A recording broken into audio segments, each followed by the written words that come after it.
A bike rider was impaled on a stop sign. The rescue team quickly arrived at the scene. The woman had low blood pressure and a rapid heartbeat. Judging by the wound, luckily her heart was not damaged. The woman said the stop sign had fallen off a car. Just moments ago she was leisurely riding her bike on the road when suddenly a pickup truck came from behind. Seeing the woman not giving way, the driver accelerated and passed by her from the side. Double yellow, pal! Double yellow! But as they went over a speed bump, the stop sign on the truck suddenly flipped out and flew straight towards the woman.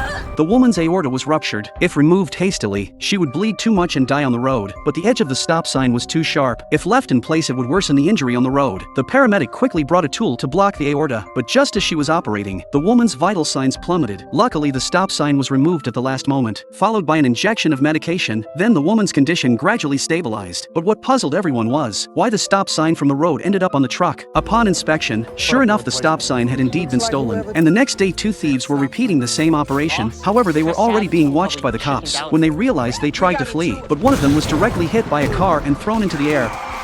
An accident occurred on a bridge. A pickup truck was over the bridge hanging by the chain that's attached to a boat. A couple was trapped inside the truck. The firefighters quickly began the rescue operation. The chain supporting the truck wouldn't last long. Due to the height, setting up an air cushion below was meaningless. Paul and Marjan put on their gear and prepared to go down for the rescue. A guy recognized firefighter Marjan as Fifox. He asked Marjan to say something to his followers as 9,000 people were watching. Marjan told them to keep calm, carry on, and feel free to like her on Insta. However, she never expected that this video would cause her a lot of trouble. The captain told them to retreat immediately if the truck started to fall. They must not try to be heroes. The 2 firefighters descended along the rope. Soon they reached the trapped couple. They noticed that fuel had started leaking from the truck. They had to get the couple out as soon as possible. The wife, McKenna, was in relatively good condition. She was just stuck because of her seatbelt. Paul easily cut it with a knife and successfully rescued her. The husband, Brady, was in worse condition. His legs were pinned under the steering wheel. The team above sent down the tool. At that moment, the chains were about to snap. As Marjan was about to pry open the steering wheel with jaws, the chains suddenly broke. The truck plunged straight down,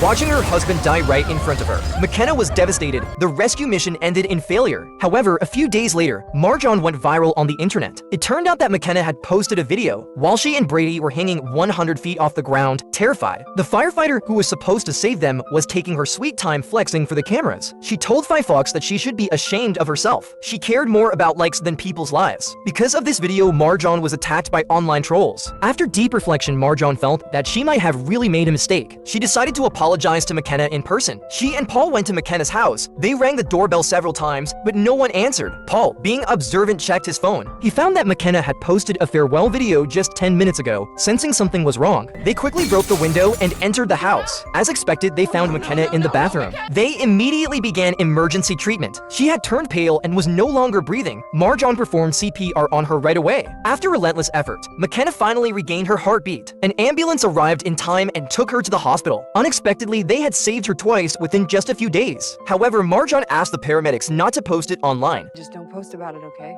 Nobody else out there needs to know. It's a shame, because this was clutch. You saved her life.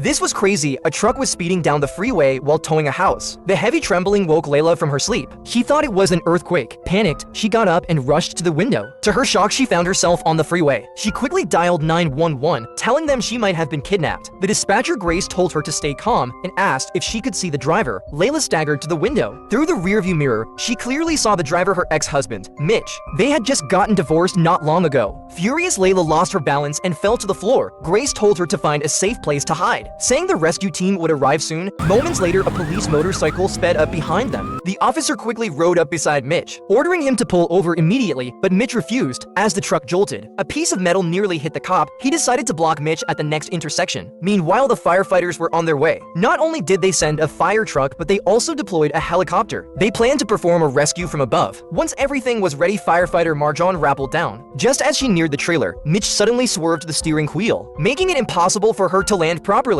Seeing that this wasn't working, the captain quickly called Mitch while following close behind. During their conversation, Mitch revealed that he had spent all his savings buying this house before their marriage. But after the divorce, Layla refused to move out. Feeling helpless, he resorted to this drastic action. While they were talking, Marjan broke the skylight and successfully entered the trailer. She tried to take Layla with her, but Layla refused. But the story begins. The man returns home and sees a scene that instantly fills him with anger. He takes out a hammer from the toolbox, prepared to put an end to this betrayal. However, at this moment, the doorbell rang suddenly. The man's name is Alang. He is a famous plastic surgeon. He lives a wealthy life, and he has a young and beautiful wife, Alian. However, the signs of aging gradually eroded his appearance, and the decline of his physical strength made him feel uneasy.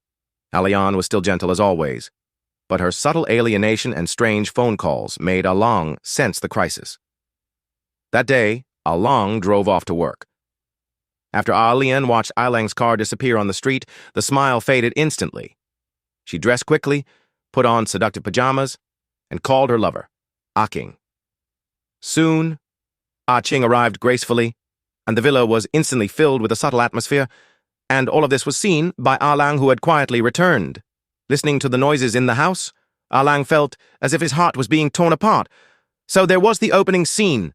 The visitor was Alian's mother. Her arrival forced Alang to quietly leave through the back door. The mother's sudden arrival breaks Alang's anger, and also interrupts Alian and Aking. Alian hurriedly asked Ching to leave through the back door, and she put on her coat to face her mother. When her mother saw Ching's back, condemn her daughter's infidelity. However, Alian was indifferent to this, and instead complained about Alang's lack of understanding of romance. Alang saw Ching leaving and decided to continue chasing him. But when he followed Ching into the elevator, he saw the kiss marks on Ching's neck and shoulders.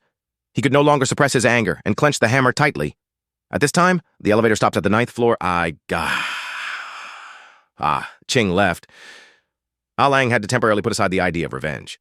He discovered that Ching was the manager of the gym and planned to take action again. But just then, he was interrupted by a call from the hospital. There was an emergency operation that required him to perform. Alang had no choice but to return to the hospital. During the operation, in a trance, he imagined the patient to be Alian and almost made a big mistake. The patient ran away in panic. When the husband found out, he angrily found Alang and beat him up. After being beaten, Alang calmed down. Realizing that he could not fight Ching in his current physical condition, he stole the anesthetic, looked for new opportunities instead. On this day, while Chin was instructing students at the gym, she received a call from Alian's mother. After meeting her, she was slapped in the face and given a warning. All of this was seen by Chin, who was hiding nearby, and she decided to talk to her mother-in-law first. Faced with Alang's sudden visit, Alian's mother seemed guilty. Alang asked her if she had anything to say, but she just gave him a perfunctory reply. Alang realized that his mother-in-law was also protecting Alian, so he took out a syringe and gave his mother-in-law a beauty injection on the pretext of giving her a beauty injection. But he stabbed the needle into her eye, ending her life. However, Alian did not know that Alang already knew everything. Still smiling. At this time, Alang handed a bag of meat to Alian. At the table, Alang asked about the taste of the meat. Alian tasted it and asked with a smile, "What kind of meat is this?" Alang sneered, took out his mother-in-law's earrings, threw them on the plate, and told Alian that this was her mother's meat. Elaine screamed in terror. At this moment, Alian realized that Alang must have known everything. But Alang did not give her a chance to explain. He simply knocked her out and dragged her into the kitchen. The next day, the nurses at the hospital noticed that Alang always had a strange smile on his face. Well, the head nurse had a bad feeling and reminded her colleagues to be careful. His intuition was correct. Alang's heart was completely twisted. He really enjoyed this perverted feeling. In the afternoon, a nurse reported to the head nurse that Alang had scribbled on the patient during surgery. The head nurse arrived and found Alang unconscious and decided to call the police. However, Alang had already seen through his intentions and took care of him. He then killed a nurse who questioned him. The young nurse heard some noise in the operating room and knocked on the door to check, but Alang told her that everything was normal and that he was performing surgery. The young nurse was scared and wanted to find the head nurse. At this time, Alian's lover, Aking, called. Turns out he went back to the gym and was told someone had come to see him. According to the front desk's description, Ching suspected that it was Alang. So I checked the hospital's phone number to confirm. He then drove to Alang's villa, found blood on the floor and Alang in the storage room, and immediately sent him to the hospital, where Alang was torturing the patient on the operating table until he died.